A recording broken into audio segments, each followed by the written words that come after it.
માળિયા હાટીનામાં આજે રાષ્ટ્રીય મતદાતા દિવસની ભાજપ પરિવારે ઉજવણી કરી।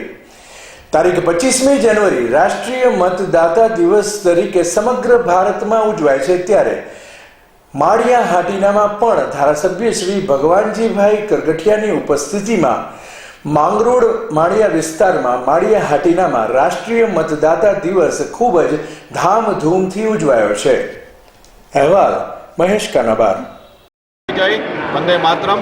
આજ રોજ મતદાતા દિવસ તરીકે માળિયા તાલુકા ખાતે અને ભારતના 5 લાખથી વધારે કેન્દ્રો ઉપરથી નવા મતદારો જે જોડાવાના છે, એનો આજે એક ભવ્ય કાર્યક્રમ માળિયાની ધરતી ઉપરથી યોજાણો, જે યુવા મંચના કાર્યક્રમના આધારિત કાર્યક્રમ હતો। એમાં સૌ લોકો સહભાગી બન્યા, નવા યુવાનો મતદારો જોડાય એના માટેનું યશસ્વી પ્રધાનમંત્રીશ્રીએ યોગદાન માર્ગદર્શન આપ્યું અને અમારી માળિયાના યુવા કાર્યકર્તાઓ દ્વારા ભવ્ય કાર્યક્રમ કરી અને માળિયાની જનતાને એક શુભ સંદેશ આપ્યો છે કે વધારે ભારતીય જનતા પાર્ટીમાં લોકો મતદાન માટે આગ્રહ કરે અને દરેક યુવા જોડાય અને અહીંયા જે માર્ગદર્શન મળ્યું છે એ દરેક યુવા સુધી પહોંચે અને દરેક ઘર સુધી પહોંચે, દરેક લોકો ભારતીય જનતા પાર્ટીના પ્રધાનમંત્રી આદરણીય યશસ્વી પ્રધાનમંત્રીશ્રીનો હાથ મજબૂત કરવા એવું હું આહ્વાન કરું છું।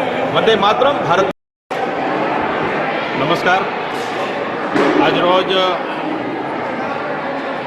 રાષ્ટ્રીય મતદાતા દિવસ નિમિત્તે હમણાં દેશના યશસ્વી પ્રધાનમંત્રી સન્માનનીય મોદી સાહેબે યુવા મોરચાના યુવા કાર્યકર્તાઓને જે પ્રથમ વખત મતદાતા છે, પ્રથમ વખત મતદાન કરવા જઈ રહ્યા છે, તેમને પૂરા ભારતની અંદર લગભગ 5000 જગ્યાએ અને ગુજરાતની અંદર લગભગ 364 જગ્યાએ આ યુવાઓને સંબોધન કર્યું છે। એ પૈકીના ભાગરૂપે જૂનાગઢ જિલ્લા યુવા મોરચા દ્વારા લગભગ 8 જગ્યાએ આ નમો નવ મતદાતા સંમેલનનું આયોજન કરાયું હતું।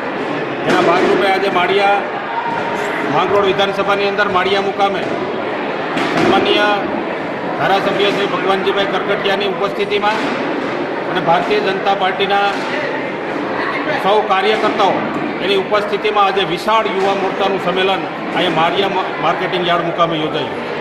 એક ઐતિહાસિક ઘટના છે જે મોદી સાહેબે ઉલ્લેખ કર્યો કે ન ભૂતોના ભવિષ્યથી લગભગ 5000 જગ્યાએ એકી સાથે યુવાનોને સંબોધન કરવું એ લગભગ વિશ્વની પ્રથમ ઘટના બની। ત્યારે એમને હાકલ કરી યુવાનોને અને આ દેશની જે સરકાર છે ભારતીય જનતા પાર્ટીની યુવાનોને સમર્પિત છે, ત્યારે આવનારી 2024ની લોકસભાની ચૂંટણીની અંદર યુવાનો ભારતીય જનતા પાર્ટીને સાથે રહી, પડખે રહી અને જે પ્રદેશ ભારતીય જનતા પાર્ટીના અધ્યક્ષ આર પાટીલનું સપનું છે કે હરેક લોકસભા 5 લાખ મતથી જીતવી છે, એનું રણસિંગું આજે આ માળિયાની ધરતી ઉપરથી ફૂંકી દેવામાં આવ્યું છે। ધન્યવાદ।